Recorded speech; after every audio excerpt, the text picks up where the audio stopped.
What's up? Welcome back. I'm John Stark from MacMovieGuy.com, your favorite blind film critic, and I'm back with episode 3 of Black Mirror. I'm working my way through the old Black Mirror episodes. I had never watched Black Mirror before. Season 7 dropped, and I was given the opportunity to sort of figure out, do I want to start season 7? Do I want to start season 1? And since the series has such high praise and they're all like little mini movies, I thought it'd be really interesting to sort of dissect them as if I was watching a whole bunch of short films, since they're not necessarily connected to each other. So this is Black Mirror Season 1, Episode 3, The Entire History of You. Does it hold up? This thing came out in like 23 years ago, 24 years ago. So, no, 2013, 14. God, I gave it an extra 10 years. But still, that's a long time. That's quite a long time for an episode to age, especially one about technology. One that's trying to predict the possibility of technology moving forward, and the ramifications of it, and whether or not things are viable, whether or not things have come to pass. How close is it now? It's kind of series that you can always revisit until it becomes sort of cartoonishly like, well, we didn't get that right. Everybody's still going Back to the Future, going, where are my flying cars at? Where's my hoverboard? So true hoverboard, a board that actually hovers for real without touching the ground, not the crap you have now. So this episode stars Toby Kebbell and Jodie Whittaker. Obviously, Jodie Whittaker has had many more opportunities. Trying to think about her in this time period. I don't think she was as well known when she got the Black Mirror call. And Toby Kebbell has never really been that well known, but he's a very fine character actor who, if he accidentally stumbled into an Oscar nomination for film, I would not be mad. I reviewed a film that he was in already this year called Salvable with Shia LaBeouf, apparently being billed as the lead, even though he's not. He's very good in that. So if you have a chance to see Salvable, I recommend seeing that, even though Lionsgate kind of torpedoed the movie, maybe feeling that people don't watch Shia LaBeouf movies, but Shia's barely in the movie. He's not the lead. He's not even the co-lead. He's maybe third, fourth, or fifth billing, depending on how you structure screen time. But Toby is fantastic in that. He's always just been a really consistent, strong character actor. I don't remember too many performances of Toby Kebbell where I'm like, well, that was bad. So here he plays Liam, a guy who is in this world. They're able to record their memories, and then they can replay them whenever. So if you ever wanted to relive a moment, you could actually do that. You can actually just see the whole moment play in front of you, which is good or bad, depending on the moment. I mean, there are a lot of moments that we live through that are not great moments. There are a lot of moments of tragedy that we want to forget, and you have the ability to delete them. You can go through and be like, well, I don't want to revisit that memory, so you delete it. And I think this is such an interesting premise where it could have worked as a series on itself, with the idea of what is it that we delete and what is it that we remember, and when we get to choose. You have a couple that lost a kid, right? And they chose to forget it so they can move forward. So this like kid that they lost never existed. That could be something to explore.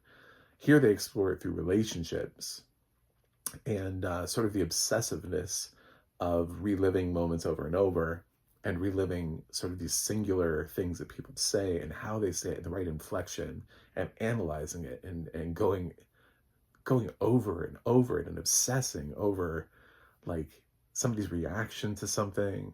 Did you laugh too much? Did you not laugh enough? Liam just obsesses over these little moments, and it drives him essentially mad.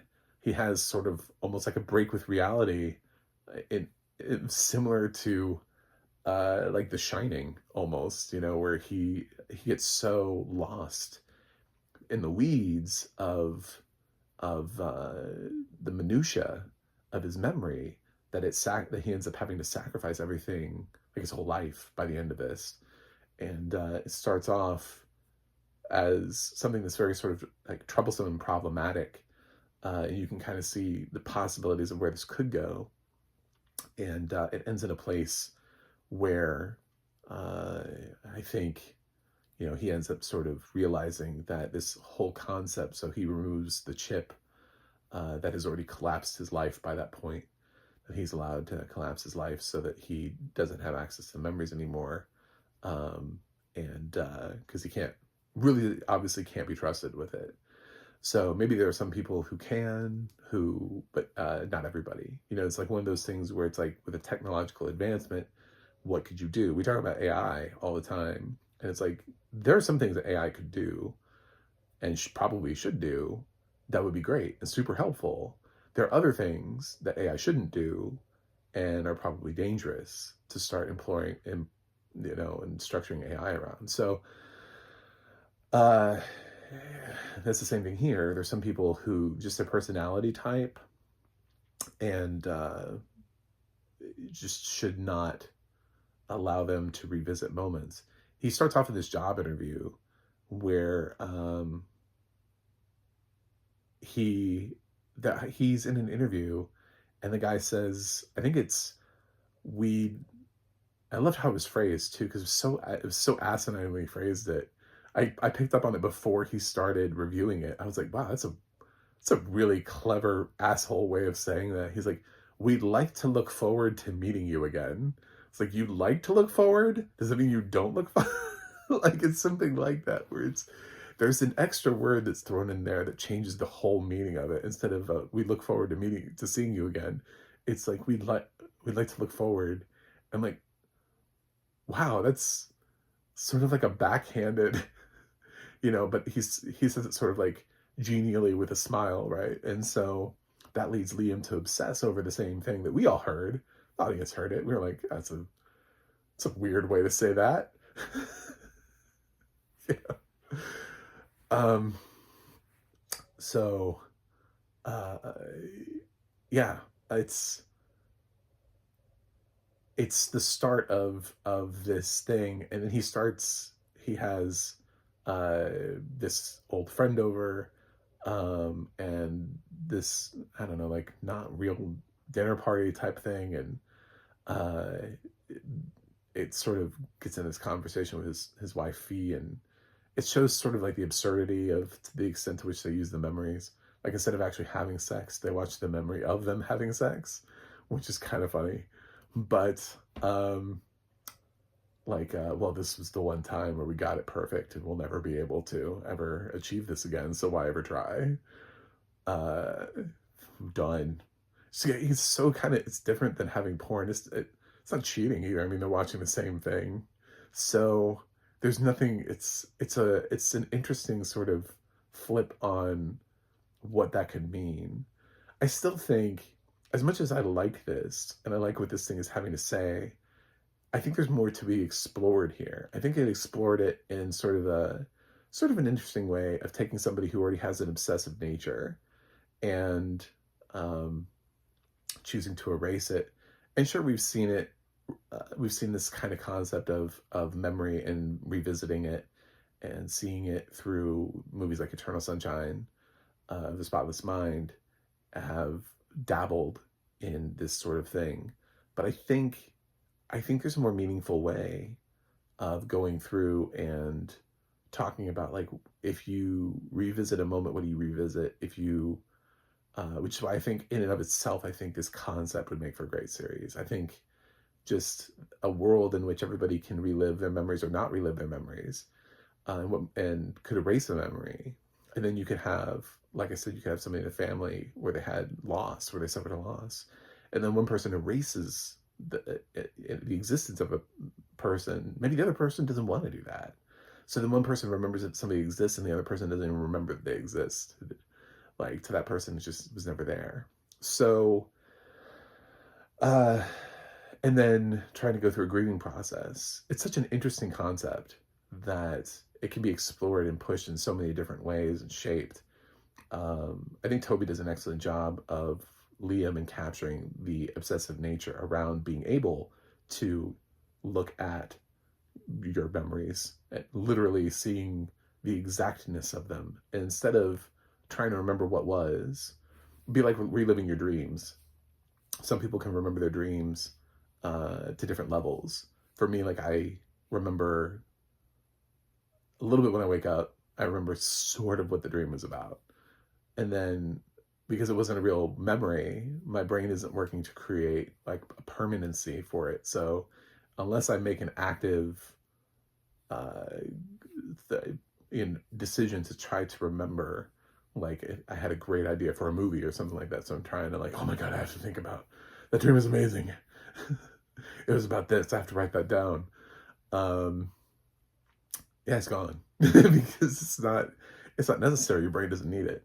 But if you could relive every dream that you ever had, what would that be like?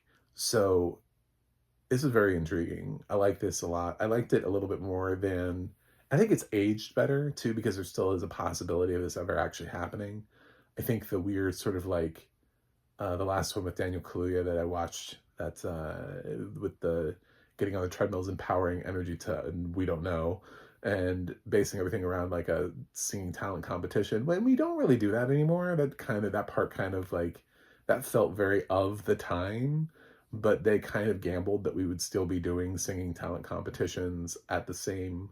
They still exist, but you can easily try to try to talk to your friends about like American Idol or Voice or America's Got Talent or any one of those shows, and you'll find that your friend circle has mostly moved on if you're a fan. You're like, oh, did you see? No, you're still watching that? you know, the audience is way down. It's not something that controls anybody's life. Most people don't know who won those shows anymore. They can't name them. So the idea that those shows are propelling people to fame still, and that people would die to be on those shows, or that they would be the central focus of this dystopian future, just doesn't really age. But the fact that we would have a system where we would be able to access all of our memories feels like something we would totally opt in on. Feels like something, when we're starting to put chips in ourselves, and Elon's trying to put chips in everybody. Feels like something that it's like, yeah, if you could, would you? You know, and instead of tapping into the if you could, you would, we start in a world where people already can and are. So it can tackle the implications of those choices head on. I like this episode. I'm still waiting to be absolutely floored by a Black Mirror episode, like a 100% like, oh, my Jesus. I think this one came close to it, but I also think that there's more to pull here. There's more push and pull. It's sort of very limited to the scope of this relationship. It feels like a small episode for a big idea. So that's my biggest problem with that. I'm gonna give this episode a B plus. I thought the audio description was pretty good for it too. Honestly, Black Mirror's audio description has been pretty solid all the way across. As far as I can tell, I never watched Black Mirror before, even though these episodes dropped when I could see. I just never watched Black Mirror. So I have no idea what the series looks like, what the visuals are being across, but I know I was able to follow the story, and I thought everything was described well. So thanks for watching, thanks for subscribing, and I will see you guys on the other side.